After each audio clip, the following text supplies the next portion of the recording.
I'm Logan Crawford, and right now on GBM, we're diving into a wonderful book. It is called Blending Cultures, Creating Harmony. It is a thought-provoking book about the human condition, culture, and what it really means to live well on planet Earth. We're speaking with author Alex Duthie, and he takes us from big picture questions about humanity to a powerful story about a man named Jon Stewart, a Chicago heir sent to manage his family's China imports, only to have his worldview completely transformed through travel, education, and life-changing choices. This becomes a journey of meaning, identity, and true cross-cultural understanding. We're delighted to have this very talented author join us here today. We thank the team at Atticus Publishing for helping us put him on TV today. And we ask viewers like you to support authors like him by subscribing to our channel and by purchasing his amazing book. The links are below this interview. Alex, thanks so much for joining me here today. Oh, you're welcome. Good to be here.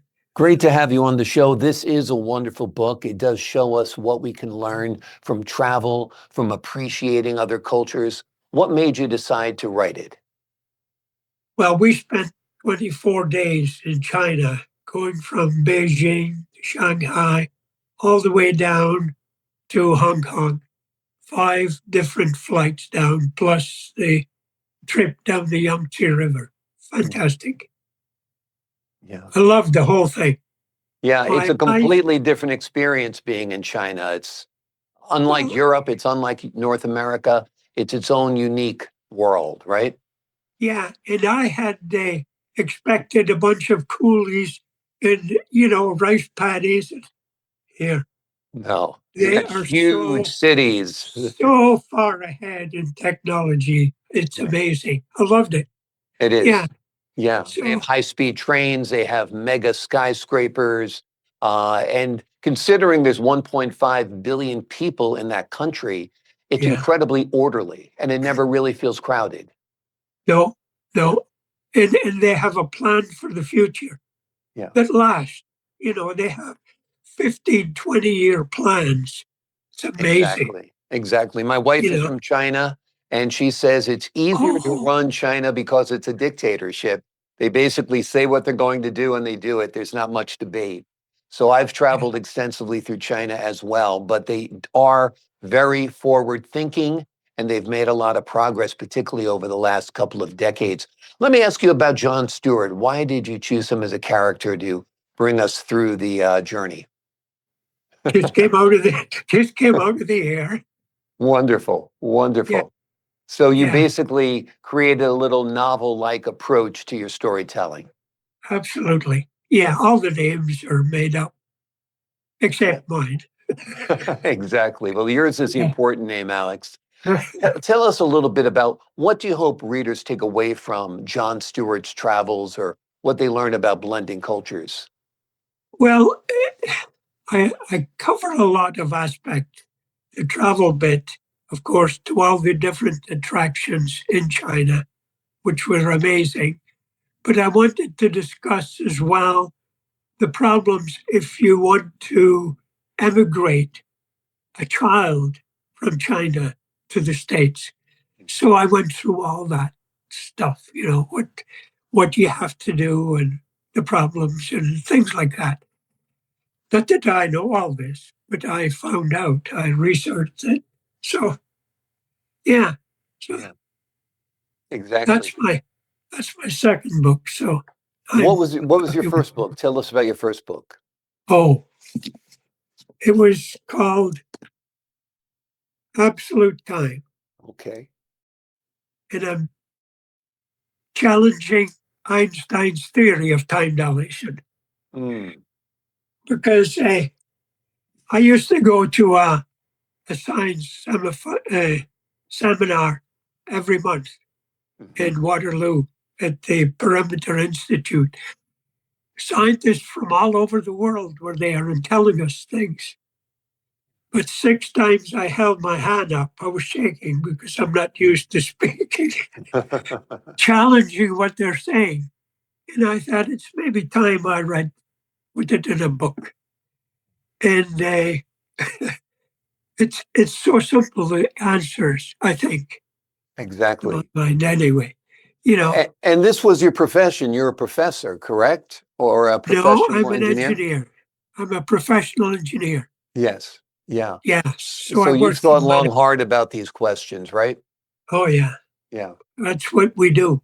We want Let to know how things work.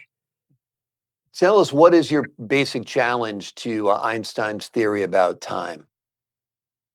Well, he says that if you go fast, the time will slow down. Mhm. So, what the scientists today have done, they've taken two clocks side by side, atomic clocks, you know, put one in a jet plane and went really fast for a while and brought it back. And the clocks were different times. This one was slower. Mm. Okay. So they just assume Einstein's right. Mm. But I proved that, that's not right. That's, Mm. the clock slowed down. The Mhm. clock slowed down. But I thought about, well, why did this clock slow down?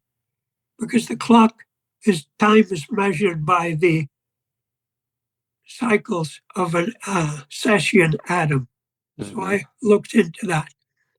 But anyway, So so basically, the clock might slow down, but a clock is not an absolute measure of time. It's just a tool or a device with which we use to measure time. Time, you feel, is absolutely, more of an absolute, that a minute, if it can be accurately recorded, is a minute at any speed, regardless of changes in time. one of the simple things to remember, if you're on the North Pole and you're sitting in a chair for 24 hours, it turns right around and you Mhm. don't go anywhere. You're Yeah. just sitting in a chair. If you're on the equator is 360 degrees, right? It's 24,000 miles around. Mhm. So if you're sitting there, if you're born there, sitting there, you're going at 1,000 miles an hour Yeah. for your whole life, 1,000 miles an hour. But time doesn't change for you. Exactly. Come on, No. you know, Yeah. That's what I would think. A year is still a year, no matter what speed you're traveling, you know? absolutely. Yeah. I mean, it only Absolutely. makes common sense. His is almost more of a philosophical approach, but Exactly. in times of in engineering and in science and in math, it would be an absolute. Yeah. So Anyway, we're on the same page there. Hence the name of yeah, your book, Absolute Time. absolute time. And this is my last one. Mhm. And I'll put this, Fundamentals of golf. yeah. You see what I wrote in the middle, Yeah. in the For bottom, golfers who want to hit the ball. down the middle. Down the middle. I think we all want to hit the ball down the middle. Excellent, excellent. Now, is that based on your engineering principles as well? No, no, no, no. Hey, I'm playing with a lot of old people now. I'm usually the oldest. I'm 91 this year. And they talk about, well, I didn't start playing until I was 65, until I retired, or 50 or 70, whatever. So my comment is, well, I didn't start playing golf seriously until I was 6, because when I was 6, before I was 6, I was holding the club this way. Right. My uncle came back from Vancouver to the start of the war, Yeah. and he saw me and he says, no, no, you hold it this way, this Yeah. hand down. Gotcha. So once you got your grip down, your game improved, no doubt. Oh, yeah, Wonderful. big Wonderful. time. What's the lesson in that book for golfers if they want to hit the ball down the middle? Well, the fundamental things are GST, GST, the grip, the stamp, and the tempo. A lot of the grip just changes a little bit to fade or draw a little bit, but the stance will correct slices or Mhm. hooks. Gotcha. And there's Wonderful. pictures in the book. I use Wonderful. I use pictures of a 90-year-old guy for the Would that be you? Guess what?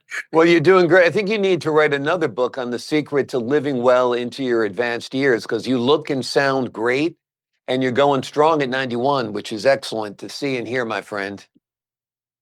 Well, my next book is going to be a little one, Okay, and it's called the Duthie Daily Exercise Program for Seniors.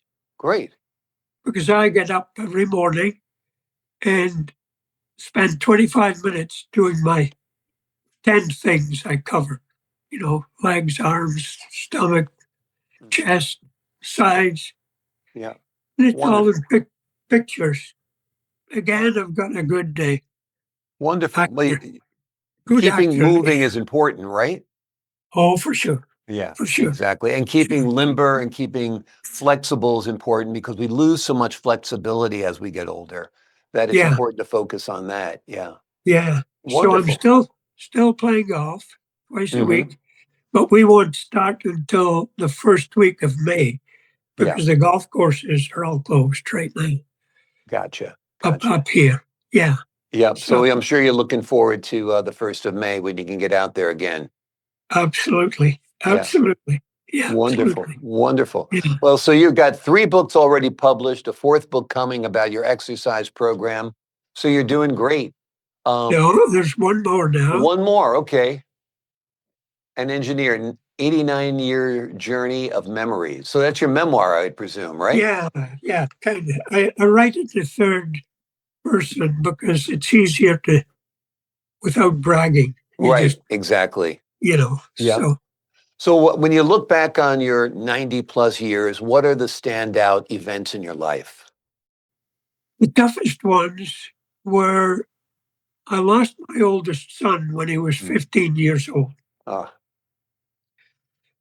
The year after that, 73, I lost my oldest daughter who was 13. ah, I'll tell you, that was so, so hard. But here, life is good. Life goes on, yeah. Yeah. You picked you know. up and you kept So, going. Yeah. yeah, Yeah.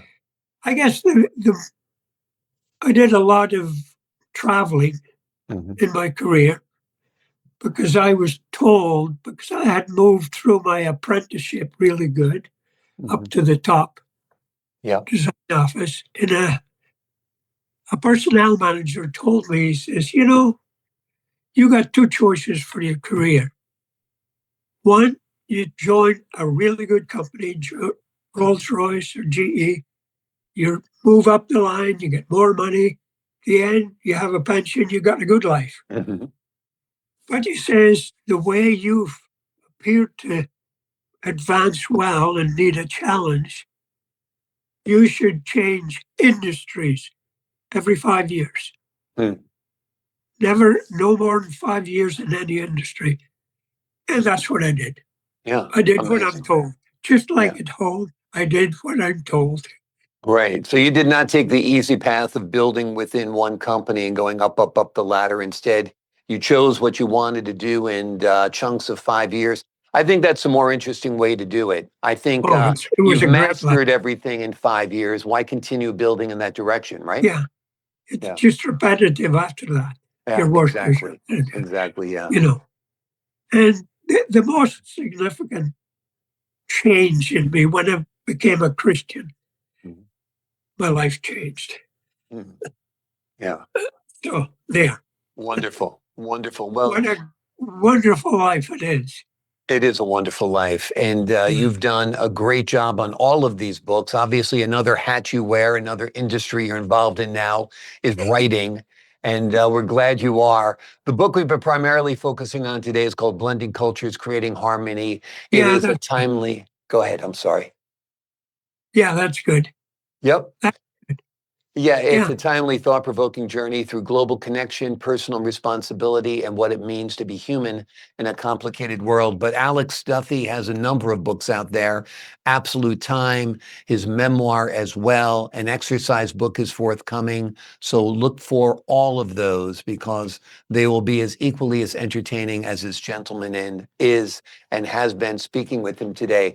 Alex, before we leave you today, anything else you want to say to the folks at home? oh, just be good and live life well. Yeah. Enjoy Exactly. life. Exactly. Just enjoy it Exactly. Enjoy the sunny day, enjoy the snowy day. Just enjoy it. Yep. every day. Yep. Without a doubt. Thanks for your time today, Alex. Thank you. I, Appreciate appre- that. I Nice meeting appreciate you. your time, your insight, the wonderful work you've done on your books. To the folks at home, I'm Logan Crawford for the Global Book Network. So long for now.